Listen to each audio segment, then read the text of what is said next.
내가 새 하늘과 새 땅을 창조하나니 이전 것은 기억되거나 마음에 생각나지 아니할 것이라. 너희는 내가 창조하는 것으로 말미암아 영원히 기뻐하며 즐거워할지니라. 보라, 내가 예루살렘을 즐거운 성으로 창조하며 그 백성을 기쁨으로 삼고 내가 예루살렘을 즐거워하며 나의 백성을 기뻐하리니 우는 소리와 부르짖는 소리가 그 가운데에서 다시는 들리지 아니할 것이며 거기는 날수가 많지 못하여 죽는 어린이와 수완이 차지 못한 노인이 다시는 없을 것이다. 곧 100세에 죽는 자를 젊은이라 하겠고 100세가 못되어 죽는 자는 저주받은 자이리라. 그들이 가옥을 건축하고 그 안에 살겠고 포도나무를 심고 열매를 먹을 것이며 그들이 건축한 데에 타인이 살지 아니할 것이며 그들이 심은 것을 타인이 먹지 아니하리니 이는 내 백성의 수완이 나무의 수완과 같겠고 내가 택한 자가 그 손으로 일할 것을 길이 누릴 것이며 그들의 수고가 헛되지 않겠고 그들이 생산한 것이 재난을 당하지 아니하리니 그들은 여호와의 복된 자의 자손이요 그들의 후손도 그들과 같을 것입니다. 그들이 부르기 전에 내가 응답하겠고 그들이 말을 마치기 전에 내가 드릴 것이며 이리와 어린 양이 함께 먹을 것이며 사자가 소처럼 짚을 먹을 것이며 뱀은 흙을 양식으로 삼을 것이니 나의 성산에서는 해함도 없겠고 상함도 없으리라. 여호와께서 말씀하시니라. 주님, 오늘 부활절 주님의 거룩하신 영을 우리의 심령과 이곳에 부어주셔서 신령과 진정으로 예배드리게 하여 주옵소서. 부활하신 주님을 배울 수 있는 영광을 허락하여 주옵소서. 우리 주 예수 그리스도의 이름으로 기도드렸습니다. 아멘. 경배찬송 164장 1절부터 4절까지 다 찬송하겠습니다. 오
위한 죄의 고백을 드립니다. 사랑의 하나님, 저희는 때때로 주님의 곁을 떠나 길 잃은 양처럼 방황하여 육신의 욕망에 집착하며 살아왔습니다. 또한 주님의 말씀을 저버리고 빛의 자녀된 삶을 살지도 못했습니다. 용서의 하나님, 죄를 고백하고 회개하는 저희의 기도를 들으시고 자비와 긍휼을 베풀어 주옵소서. 우리 주 예수 그리스도의 이름으로 기도드립니다. 아멘. 죄사함 받기를 원하는 교우 여러분, 용서하시는 하나님의 말씀을 들으십시오. 만일 우리가 우리 죄를 자백하면 그는 미쁘시고 의로우사 우리 죄를 사하시며 우리를 모든 불의에서 깨끗하게 하실 것이요. 아멘. 교동문 133번입니다.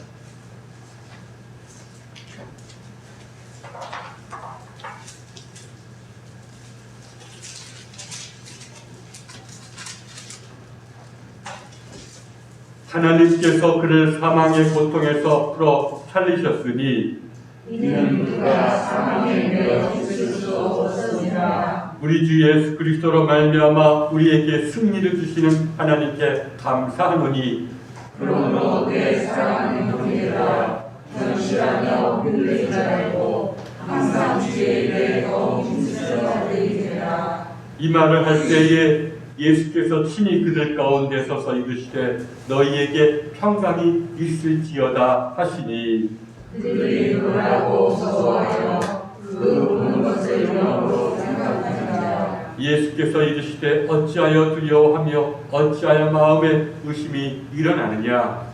내 손발을 보고 나의 기절하라. 또 나를 만져라. 영은 살과 뼈가 없으되 너희 보는 바와 같이 나는 있느니라. 그러나 이제 그리스도께서 죽은 자 가운데서 다시 살아나사 잠자는 자들의 첫 열매가 되셨다. 예수께서 이르시되 나는 부활이요 생명이니 나를 믿는 자는 죽어도 살겠고 무릇 살아서 나를 믿는 자는 영원히 죽지 아니하리니 이것을 내가 믿느냐. 이제 주여 그러하리이다. 주는 그리스도시요 세상에 오시는 하나님의 아들이신 줄 내가 믿나이다. 아멘. 6장으로 성령 드리겠습니다.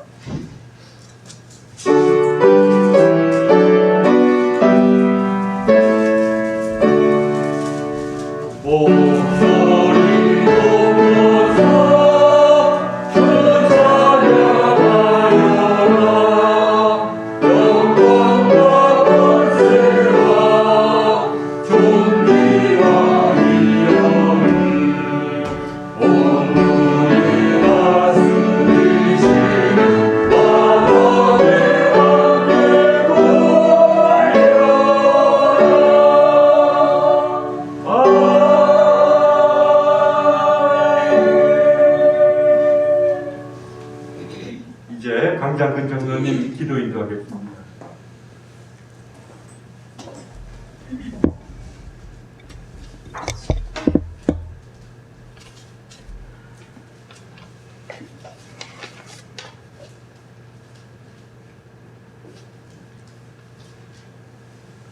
나는 부활이요 생명이니 나로 말미암지 않고서는 하나님께로 나올 자가 하나도 없다고 하신 주님, 어제나 오늘이나 영원토록 살아계셔서 저희들의 삶을 주관하여 주시니 감사드립니다. 죽을 수밖에 없었던 저희들을 구원하여 주시기 위하여 독생자이신 예수 그리스도를 이 땅에 보내주시어 우리의 죄를 용서하시고 우리의 죄를 대속물로 주시어 십자가에 못 박혀 죽게 하시고 부활의 아침에 사망 권세를 깨뜨리시고 부활의 첫 열매를 이루신 주님을 찬양합니다. 오늘 이 거룩한 날 우리들이 하나님 앞에 나와 부활의 주님을 만나게 하시니 또한 감사합니다.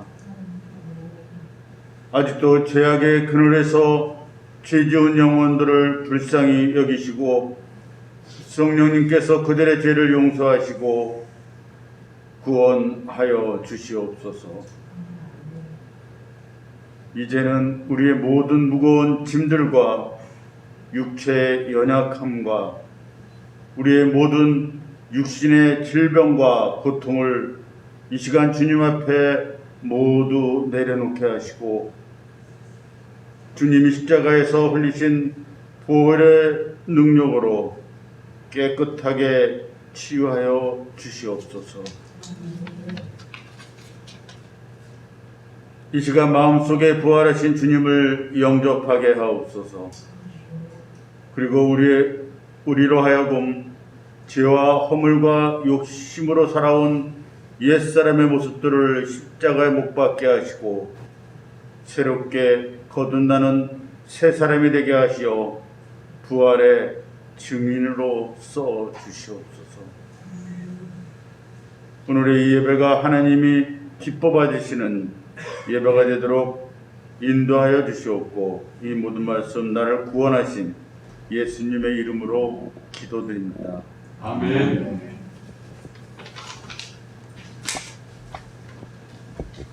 감사합니다. 찬송가 162장 1절, 2절, 3절 찬양합니다.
말씀은 마태복음 28장 1절부터 10절까지의 말씀입니다. 제가 봉독하겠습니다.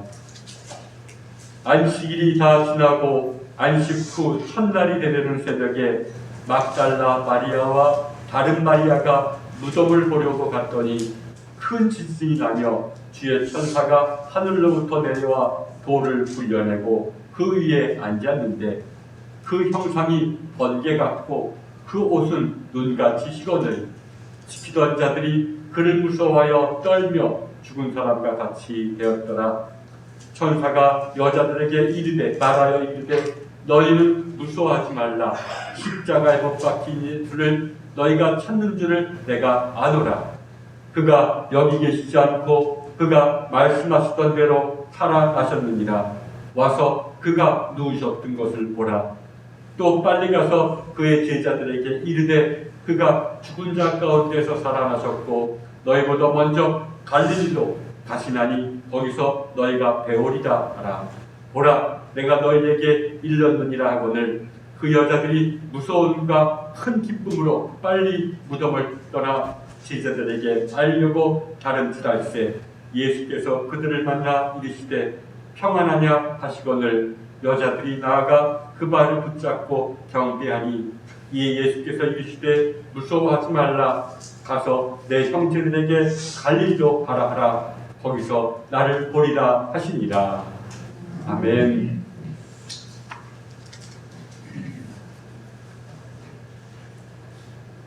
오늘은 부활 주일입니다. 부활이라는 것은 어찌 보면 기적과 같은 이야기지만 그러나 신앙의 깊이 들어가면 부활은 참 하나님의 섭리입니다. 이 세상을 창조하신 하나님은 아무리 인간이 죄악으로 세상을 망쳐놓은다 할지라도 세상을 강간하지 않습니다. 이사야 말씀대로 하나님은 세상을 새롭게 창조하실 것입니다. 그런 창조의 증거가 바로 뭡니까? 부활입니다. 부활. 죽은 사람이 다시 살아나는 이 부활을 바로 하나님의 새로운 창조로 유대인들은 고백했던 것입니다. 그래서 하나님의 새로운 창조가 임할 때 모든 죽은 자들이 다시 살아날 것이요 그들이 새롭게 되고 그를 통해서 온 우주가 새롭게 된다 약속하셨습니다. 그런데 이제 예수께서 죽은 자 가운데서 다시 살아나셨다는 것은 하나님의 새로운 창조가 시작되었다라는 메시지를 선포하는 것입니다. 이 부활절 메시지는 성경 곳곳에서 다 나옵니다. 그 가운데서 가장 오래된 것을 학자들은 고린도전서 15장 1절부터 8절까지라고 말합니다. 바울도 이 메시지를 듣고 이 메시지를 전해주었다고 말합니다. 그래서 바울이 이렇게 말하죠. 형제들아, 내가 너희에게 전한 복음을 너희에게 알게 하노니 이는 너희가 받은 것이요 또 그 가운데 선 것이라. 너희가 만일 내가 전한 말을 굳게 지키고 헛되이 믿지 아니하였으면 그로 말미암아 구원을 받으리라. 그리고 내가 받은 것을 먼저 너희에게 전하였노니 이는 성경대로 그리스도께서 우리 죄를 위하여 죽으시고 장사 지낸 바 되셨다가 성경대로 사흘 만에 다시 살아나사 개바 베드로에게 보이시고 후에 12제자에게와 그 후에 500의 형제에게 일시에 보이셨나니 그 중에 지금까지 대다수는 살아있고 어떤 사람은 잠들었으며 그 후에 야고보에게 보이셨으며 그 후에 모든 사도에게와 맨 나중에 만삭되지 못하여 난 자 같은 내게도 보이셨느니라 라고 말합니다.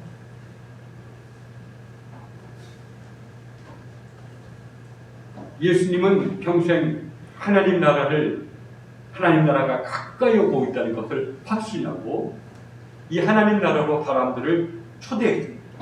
너희가 돌아서라. 그 얘기하라는 것은 죄를 뉘우치라는 말이 아니라 삶의 방향을 바꾸라는 것입니다. 여지껏 자기중심적으로 살았다면 이제는 하나님 중심적으로, 여지까지는 자기중심적으로 살았다면 이제는 다른 사람 중심으로 삶의 방향을 바꾸라는 것입니다. 이런 회개를 통해서 너희에게 다가오는 그 하나님의 은혜, 사랑을 너희가 받아들이게 될 것이다 라는 메시지를 비유를 통해서 여러 가지를 통해서 말씀하셨고, 우리가 무엇보다도 병든 자, 귀신 들린 자를 긍휼히 여기시사 그들을 고쳐 주셨습니다. 또 때로는 여러 가지 이적도 베푸셨습니다. 그런데 이러한 예수님께서 제자들의 기대와는 달리 유대교 지도자들에게 고발을 당하고, 그리고 로마 제국의 유다 총독 빌라도에게 십자가형 판결을 받습니다. 그리고 하늘로부터 그 어떤 도움도 받지 못한 채 십자가에서 삶을 마감하고 맙니다. 그러나 얼마 지나지 않아서 흩어졌던 제자들이 다시 모여서 복음을 전파하기 시작합니다. 기쁜 소식. 그 기쁜 소식이 뭡니까? 기독교 최초의 메시지입니다. 예수께서 죽은 자들 가운데서 다시 살아나셨다.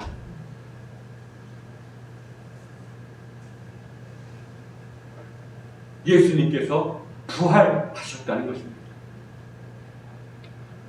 우리가 한글 성경에서 부활로 옮겨놓은 성경의 히라버 원어는 아나스타시스라는 말인데, 그냥 일어난다 또는 다시 살아난다는 뜻을 갖고 있습니다. 그러나 내용적으로는 몸이 다시 사는 것을 뜻합니다. 사도신경도 우리가 몸이 다시 사는 것을 고백하죠. 영만 사는 것이 아니라 몸이 다시 사는 것을 강조합니다. 그러나 성경은 부활이 죽음 이전에 가졌던 몸이 아니라 새로운 몸으로 사는 것을 강조합니다. 이 죽을 몸으로 계속 사는 것이 아니라, 이 몸이 아니라 새로운 몸을 가지고, 사도 바울의 말로 하면 신령한 몸을 가지고 사는 것을 부활이라고 말합니다. 그러니까 바울은 이렇게 말합니다. 죽은 자의 부활도 이와 같으니 썩을 것으로 심고 썩지 아니할 것으로 다시 살며, 욕된 것으로 심고 영광스러운 것으로 다시 살며, 약한 것으로 심고 강한 것으로 다시 살며, 육의 몸으로 심고 신령한 몸으로 다시 사나니 육의 몸이 있은즉 또 신령한 몸이 있느니라. 우리가 부활을 잘 이해해야 됩니다. 부활은 예수님께서 살려주셨던 나사로처럼 죽음 이전의 삶으로 돌아오는 소생이 아닙니다. 우리가 심폐소생술을 해서 죽은 것처럼 보인 사람이 그 소생술을 통해서 다시 생명을 연장하고 하는 것을 우리가 소생이라고 얘기를 하죠.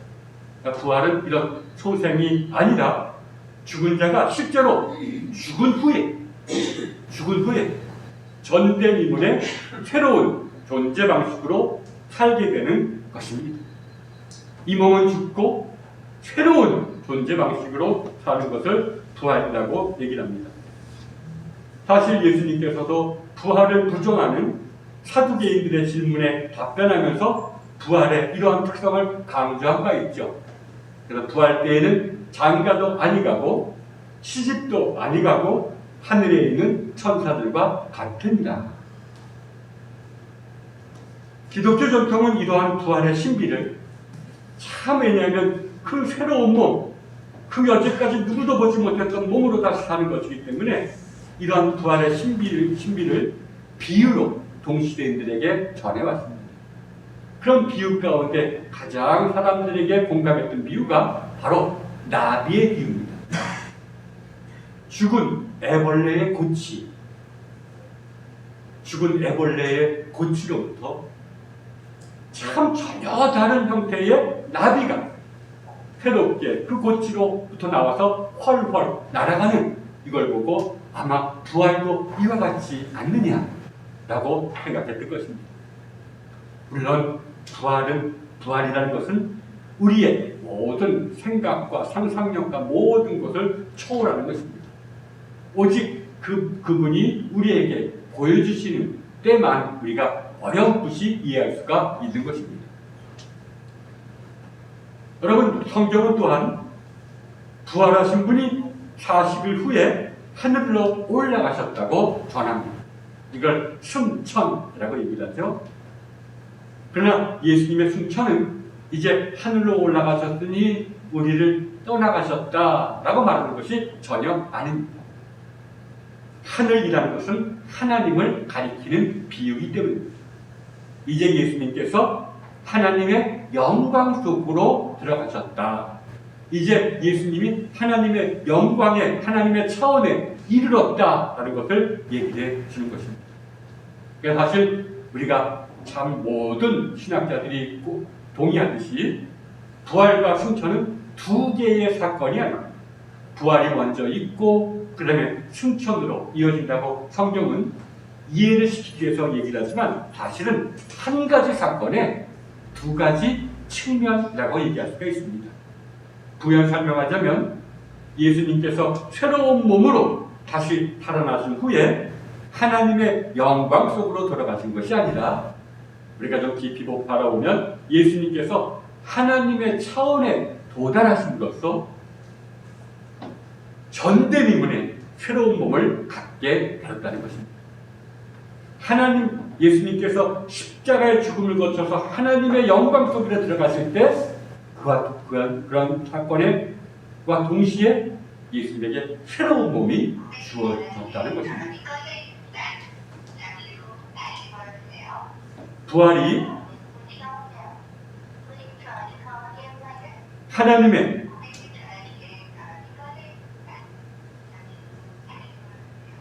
부활이라는 것이 사실은 그 당시에 어떤 묵시 사상의 언어라는 점을 우리가 감안하면 예수님께서 십자가를 거쳐서 하나님의 영광에 이를 때 새로운 몸을 갖게 되었다는 메시지는 결국은 예언자들이 약속했던 하나님의 새로운 창조가 이루어졌다는 메시지.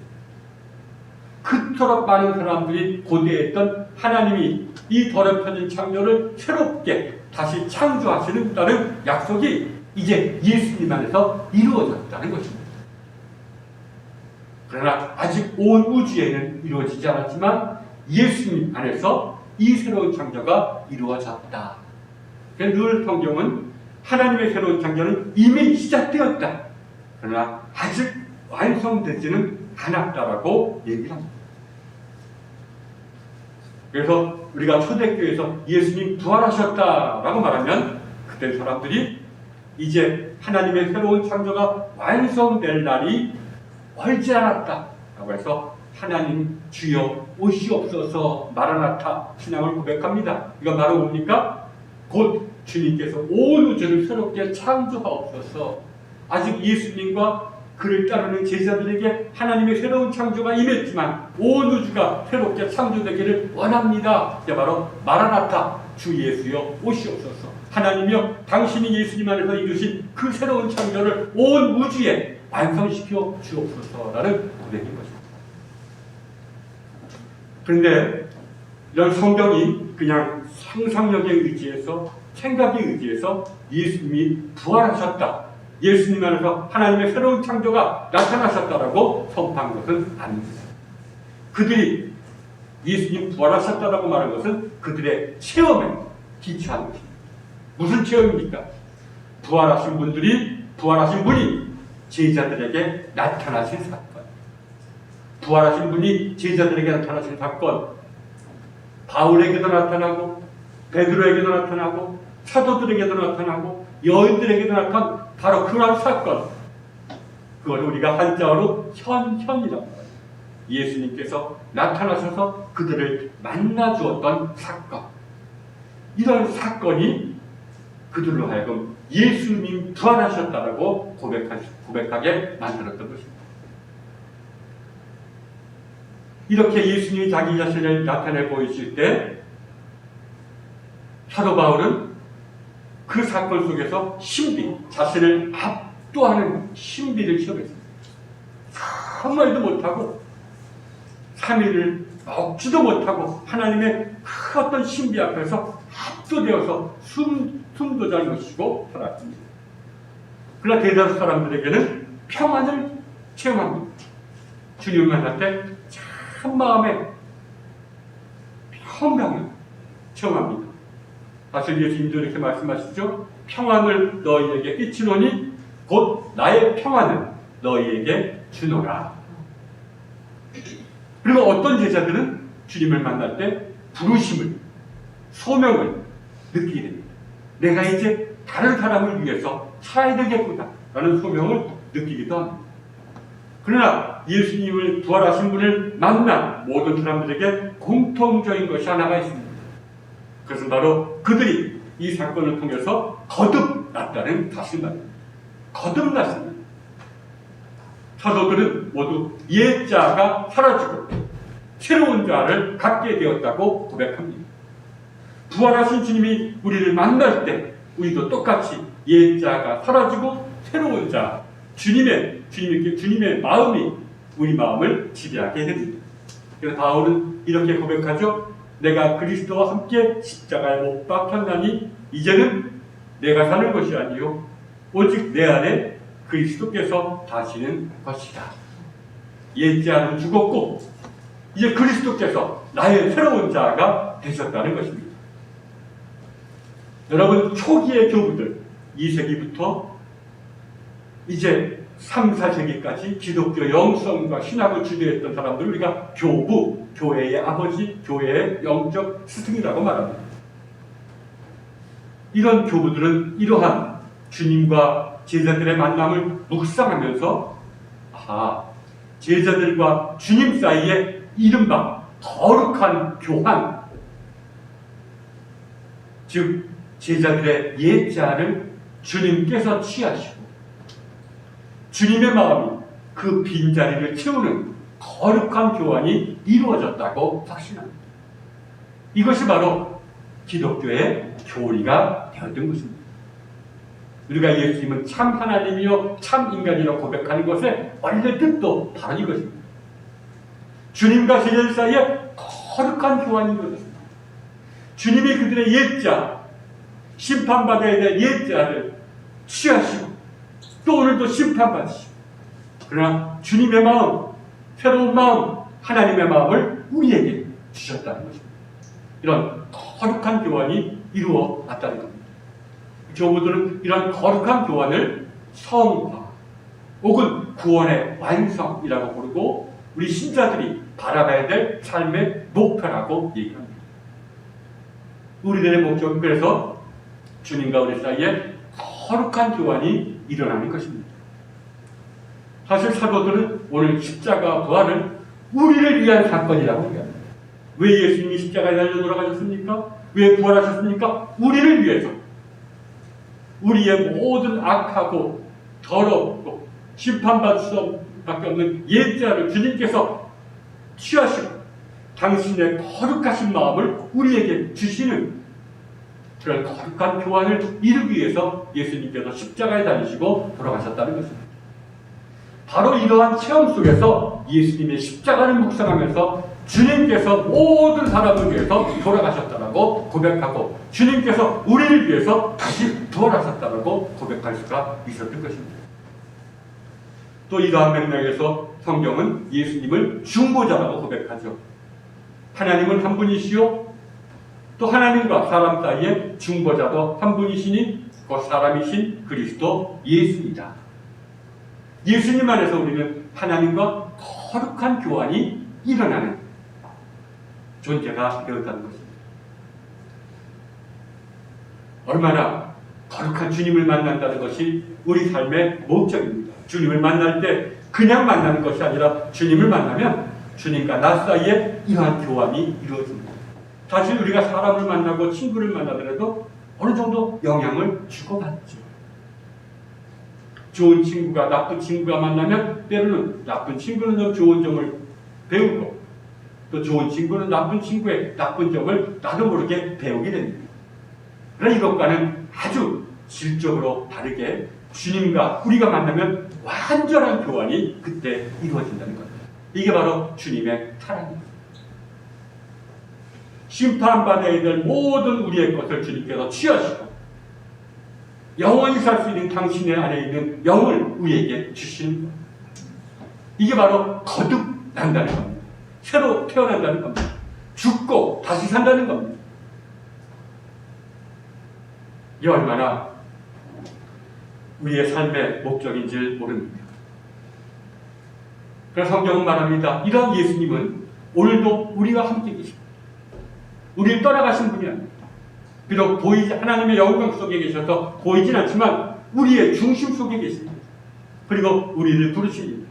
당신의 거룩한 교환을 받아들이라고 부르신다는 것입니다. 주님은 어느 곳에나 계시기 때문에 어느 곳에서나 이러한 부르심을 들을 수가 있습니다. 그럴 때 우리에게 거룩한 교환이 일어나고 거듭남이 일어나고 옛자가 죽고 주님의 마음으로 다시 살아나는 놀라운 부활의 역사가 우리 안에서도 일어날 수가 있다는 겁니다. 그러나 성경은 말합니다. 그러나 명백한 부르심은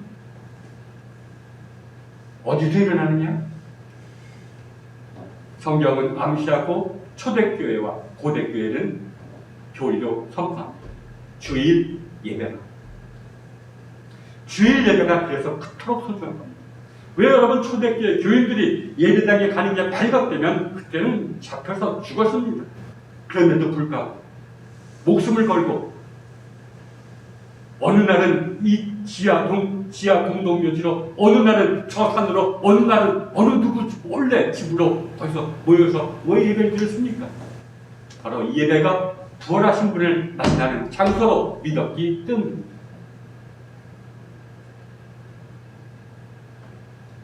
사실 누가복음이 전하는 엠마오로 가는 두 제자 이야기도 이것을 증언합니다. 빈 무덤을 발견했던 여인들이 부활절 메시지를 전합니다. 예수님 부활하셨다고. 여인들의 말을 들은 제자들은 시큰둥합니다. 믿지 않습니다. 이름이 알려지지 않은 두 명의 제자들도 환상을 보았겠구나 하고 실망하면서 고향인 엠마오로 발걸음을 옮깁니다. 그러나 그들이 고향으로 돌아가던 중에 누군가 동행하며 성경을 풀어줄 때 말씀이 뜨거워졌고 빵을 떼어주는 순간 눈이 밝아져 동행했던 분이 예수님임을 알게 되었다고 고백합니다. 이 이야기가 전하고자 하는 바가 무엇입니까? 말씀을 풀어주는 말씀 예배와 성찬이 집행되는 성만찬 예배의 인도자는 부활하신 주님이라는 것입니다. 달리 말하자면 말씀과 성만찬 예배는 우리가 부활하신 주님을 만나서 주님에 대해서 눈을 뜨게 되는 장소라는 것입니다. 여러분, 주일 예배의 기원이 바로 부활절에 있었습니다. 그래서 부활을 기억하고 부활을 소망하는 것이 주일 예배라는 사실을 우리에게 알려줍니다. 그래서 기독교 전통에서는 그래서 일찍이 사교성 교리를 개정합니다. 이게 바로 뭡니까? 예배 인도자가 흠이 많은 사람이라 할지라도 예배가 성경과 전통에 따라서 전통에 따른 예배 순서를 지키며 집전된다면 그 예배는 효력이 있다. 다시 말해서 그 예배 속에서 주님을 만날 수가 있다라는 것입니다. 그러나 단서는 꼭 붙습니다. 공경하는 마음으로 예배를 드리는 자에게 주님께서 그들에게 나타나실 것이다. 이 공경하라를 종교개혁자들은 믿음이라는 말을 합니다. 믿음을 가지고 예배에 참여해야지 예배의 효력이 우리에게 주어진다고 합니다. 결국 같은 말입니다. 종교개혁자들에게 믿음은 내가 지적으로 인정한다는 것도 똑같지만 결국은 하나님의 은혜에 의해서 겸손히 하나님을 신뢰하게 되는 것을 얘기합니다. 그러니까 겸손한 마음으로 예배를 드린다면 이란 뜻입니다. 그러나 고대교회 교부들은 공경하는 마음으로 나보다 남을 낮게 여기고 나보다 성경을 낮게 여기고 나보다 십자가를 낮게 여기는 공경하는 마음으로 예배를 드리라. 그리하면 주님을 만나리라. 그런 것이 고대 교부들의 가르치냐면 루터는 겸손하라. 나는 정말 지옥 갈 수밖에 없는 죄인임을 잘 기억하고 하나님의 은혜를 기다리고 또 나보다 다른 사람을 낮게 여기는 겸손한 마음을 가지고 예배에 참여하다. 결국은 공경하는 마음이나 겸손한 마음이나 다 같은 겁니다. 난 이를 위해서 이 성경은 이런 공경하는 마음과 겸손히 주님의 이름을 부르고 신뢰하는 마음을 갖기 위해서는 우리가 걸어가야 될 길이 있다고 말합니다. 그게 바로 뭡니까? 십자가의 길입니다. 주님께서는 말씀과 삶으로 보이셨습니다. 십자가의 길을 걷는 자에게 부활의 영광이 임한다고. 우리가 평일날 해야 될 것이 뭡니까? 십자가의 길을 걷는 것입니다. 십자가의 길을 걸으면서 마음을 깨끗이 하는 겁니다. 깨끗한 마음으로 주일 예배를 참석한다면 우리에게 그 초대교회 사도들에게 나타났던 주님께서 오늘 우리에게도 나타나시고 우리 안에서도 거룩한 교환이 이루어질 것입니다. 우리가 세상적으로 생각하는 무슨 예배를 통해서 주님을 만나나? 아닙니다. 만나고 있습니다. 우리 능력이 아니라 주님의 은혜로 우리는 주님께서 우리에게 보이셨고 우리 만났습니다. 근데 우리의 마음이 아직 어두워서 그걸 느끼지 못하는 경우입니다. 근데 우리가 십자가의 길을 걸어가면서 우리의 마음을 깨끗이 할 때, 그래서 우리가 겸손해질 때, 우리가 공경하는 마음을 가질 때, 그때 이 예배가 정말 주님께서 약속하신 대로 주님을 만나는 장소라는 것을 굳게 믿게 될 것입니다. 그 십자가의 길이 무엇입니까? 자기를 죽이는 길입니다. 사도 바울은 말합니다. 나는 매일매일 죽노라. 예수님도 말씀하십니다. 나를 따르려거든 자기 십자가를 지고 나를 따르라. 자기를 부인하라. 자기를 죽이라. 이 말은 뭡니까? 우리 안에 있는 모든 것 안에 있는 것이 뭡니까? 교만입니다. 교만을 볼 때마다 죽이라는 겁니다. 교만을 볼 때마다 내려놓으라는 겁니다. 이게 어떻게 가능합니까? 겸손히 성경을 묵상하면서 성경이 나의 거울이 되어서 내 안에 있는 교만을 보여줄 때마다 겸손히 기도하는 것. 이게 바로 성경 묵상입니다. 성경 묵상을 통해서 우리가 겸손을 배우는 거예요. 이게 바로 매일매일 죽는 겁니다. 이게 십자가를 지는 겁니다. 또 다른 하나 십자가를 진다는 것은 남을 위해서 희생하라는 겁니다. 남을 위해서 희생하는 겁니다. 여지까지는 나를 위해서 다른 사람을 희생시켰다면 이제는 다른 사람을 위해서 나를 희생시키라는 겁니다. 양보할 줄 알고 그리고 널 위해서 나를 조금이라도 희생할 줄 알고 이러한 것을 두 가지를 합쳐서 바로 십자가의 길이라고 얘기합니다. 예수님도 그러지 않았습니까? 늘 말씀을 묵상하면서 하나님께 기도하고 마지막에는 내 뜻대로 마옵시고 아버지의 뜻대로 하옵소서 라고 기도하신 분입니다. 늘 하나의 미랄이 썩어져서 많은 사람을 살리는 그런 썩어져가는 하나의 미랄이 되셨던 분이 주님이 아니십니다. 우리가 정말 십자가의 길을 걸어가면서 마음이 깨끗해지길 주일 예배가 군과 집전하고 큰 많은 사람이 집전하더라도 그 예배 속에서 바로 사도들이 만났던 주님을 만나게 될 것입니다. 거룩한 교환은 일어나고 있습니다. 여러분 예배를 드릴 때 마음에 평강이 온답니다. 이것이 거룩한 교환의 증거입니다.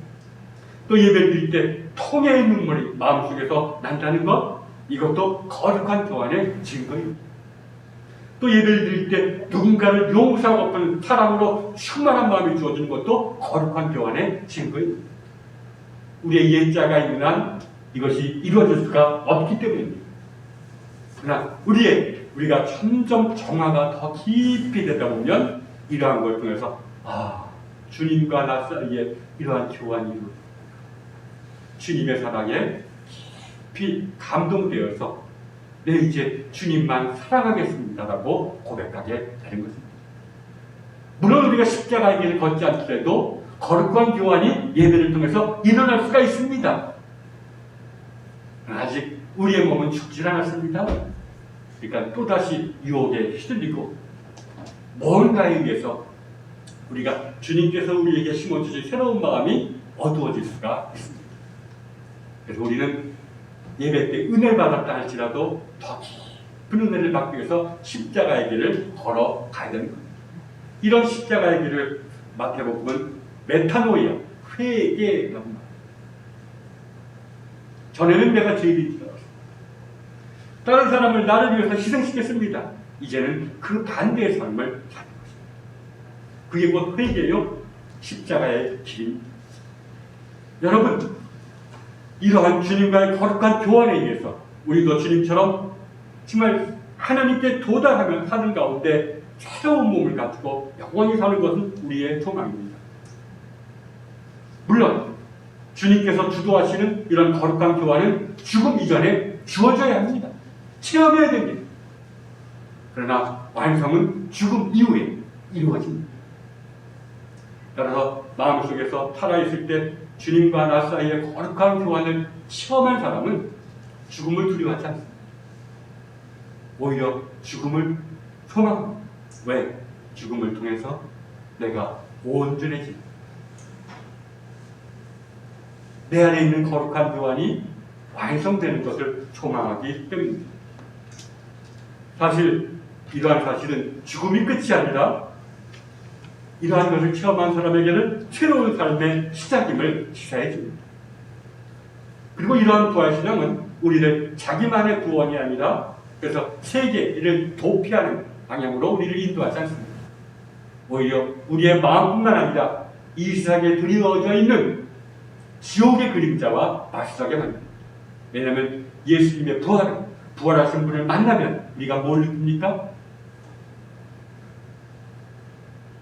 만유를 새롭게 하시는 하나님의 마음을 느끼기 때문에 하나님은 나만이 아니라 온 우주를 새롭게 하시는 분입니다. 이런 하나님의 사역에 나도 모르게 동참하게 됩니다. 그래서 굶주리는 자, 어려움 당하는 자에게 사랑을 베풀게 되고 때로는 사악한 영에 이끌려가는 사람들에게 아닙니다 라고 단호하게 말하게 하는 것입니다. 아무쪼록 여러분, 우리가 십자가의 길은 평생을 걸어가야 됩니다. 육신이 갖고 있는. 그러나 이런 십자가의 길이 시간이 갈수록 되게 무거운 짐이 아니라 주님께서 말씀하셨듯이 가벼운 멍에가 되는 것이 우리에게 은혜죠. 그런 가운데 우리 영이 있으면 정말 주일 말씀을 풀어주실 때 마음이 뜨거워 성찬식을 행할 때 빵을 떼어줄 때 우리가 눈이 열려서 주님이 우리를 사랑하고 계시는구나라는 것을 느끼게 된다면 이것만큼 소중한 것이 어디 있겠습니까? 아무쪼록 이 두 가지를 우리가 꼭 기억하고 우리가 부활절날 하나님의 은혜 속에서 우리가 이미 돌아온 어떤 체험들을 돌아보면서 그때 주님이 나를 만나주셨구나. 그러나 내 눈이 어두 그땐 몰랐었구나. 또 아니면 지금 이 순간 주님이 나를 만나주시는구나. 고백하는 여러분이 되기를 주님의 이름으로 축원합니다. 사도신경으로 신앙 고백 드리겠습니다. 전능하사 천지를 만드신 하나님 아버지를 내가 믿사오며 그 외아들 우리 주 예수 그리스도를 믿사오니 태어사 동정녀 마리아에게 나시고 본디오 빌라도에게 고난을 받으사 십자가에 못 박혀 죽으시고 장사한 지 사흘 만에 죽은 자 가운데서 다시 살아나시며 하늘에 오르사 전능하신 하나님 우편에 앉으시다가 저리로서 산 자와 죽은 자를 심판하러 오시리라. 성령을 믿사오며 거룩한 공예와 성도가 서로 교통하는 것과 죄를 사하시는 것과 몸이 다시 사는 것과 영원히 사는 것을 믿사옵나이다. 아멘. 214장 찬송하면서 응원합니다.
하나님 사랑이 무엇인지를 우리에게 보이신 주님, 그 사랑을 더욱더 느끼기를 원합니다.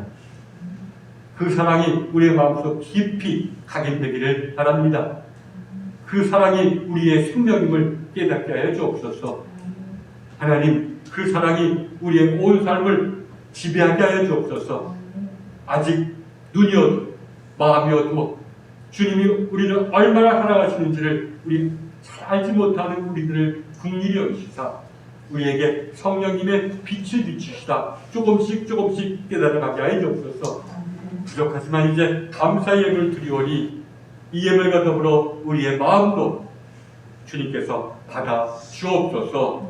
예수님의 이름으로 기도드렸습니다. 아멘. 부활절의 은총이 여러분 모두에게 현설되기를 바랍니다. 절기 6월 5일이 성령 강림주일, 그래서 이날을 우리가 전후로 우리가 기도회를 좀 계획하고 있습니다.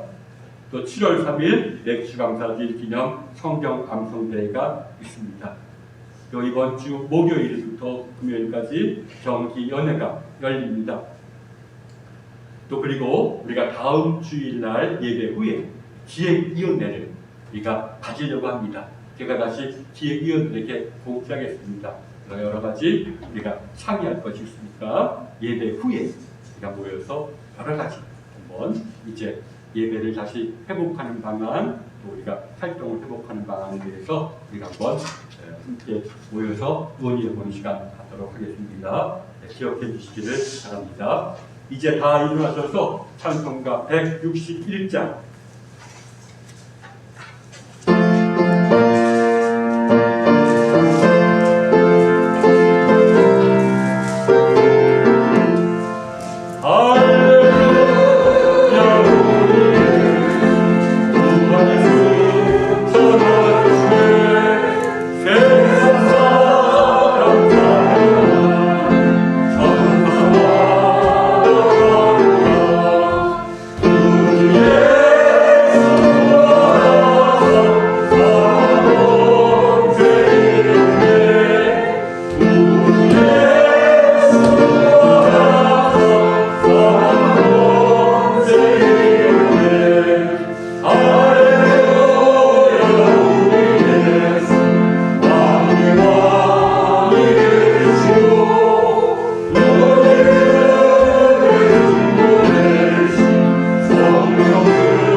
하나님 부활의 신비 앞에, 부활하신 분이 우리를 만나신다는 신비 앞에 겸손히 주님께 기도하게 하여 주옵소서. 이제는 우리 주 예수 그리스도의 은총과 하나님 아버지의 사랑하심과 성령님의 교통하시고 인도하심이 여기 기도드리는 우리들과 이 교회에 영원토록 함께 하옵시기를 간절히 축원하옵나이다. 아멘.